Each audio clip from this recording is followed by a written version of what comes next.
Hello, everyone. Happy Monday. Guys, in this video, we're going to talk about the Visa Bond Pilot Program that has been established by the Department of State. Now, last week, the Department of State announced the start of this program, and the whole goal of this program is to have individuals who are applying for either a B1 or B2 non-immigrant visa to post a bond.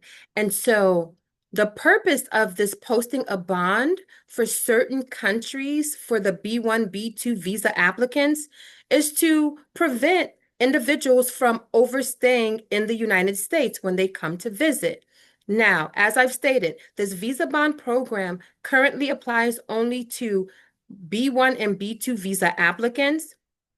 And it applies to the countries that the Department of State has identified with high visa overstay rates or very poor vetting or screening processes, and those with citizenship by investment programs that offer citizenship without a residency program.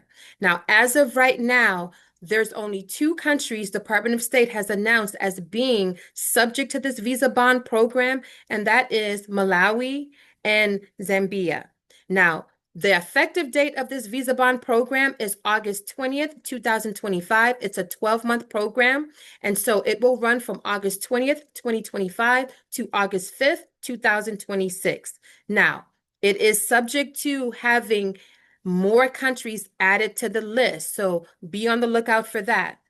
Now, the amount of the bonds can range from 5,000, 10,000, and 15,000, and it's the consular officer who will determine what the bond amount is, and that will be told to the visa applicant at their visa interview.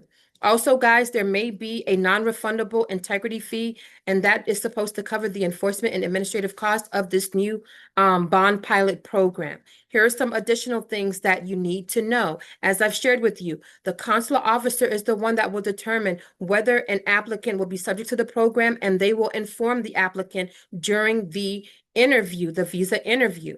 The visa, if it's approved, it will remain denied until the bond is posted. So the visa will be denied until the bond is posted if someone is subject to a bond.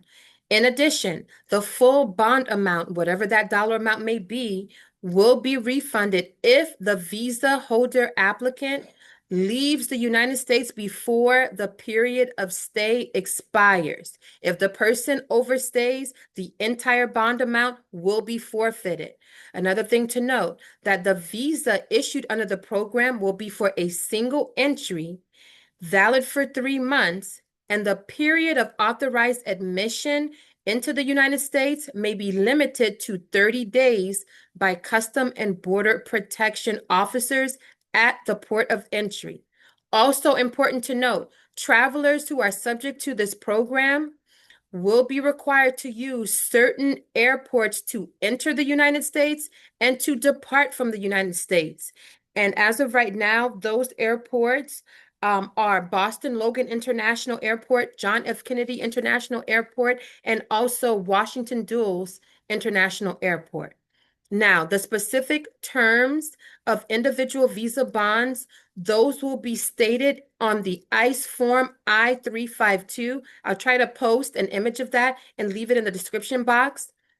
Now, if you comply with your terms of your visa issuance, your bond will be canceled and the money's returned if you, as the applicant, did not work without authorization and you leave the US before your authorized period of stay expires. So that's the date on your I-94.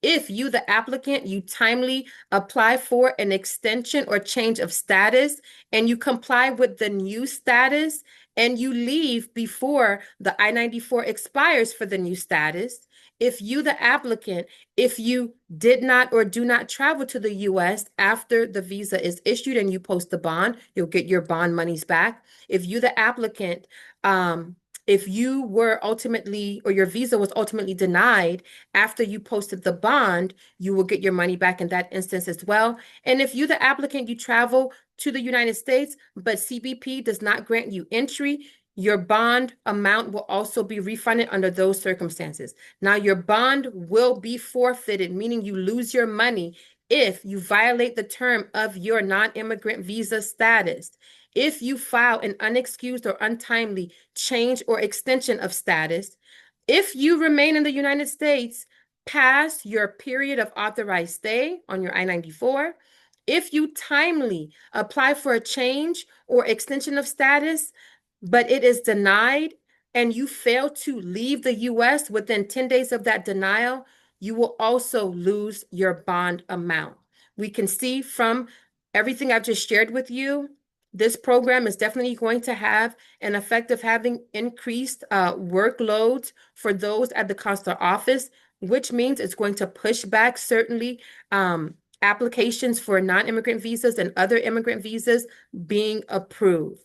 Guys, as this continues to be developed and fully administered, I will update you on new information concerning this new Visa Bond Pilot Program.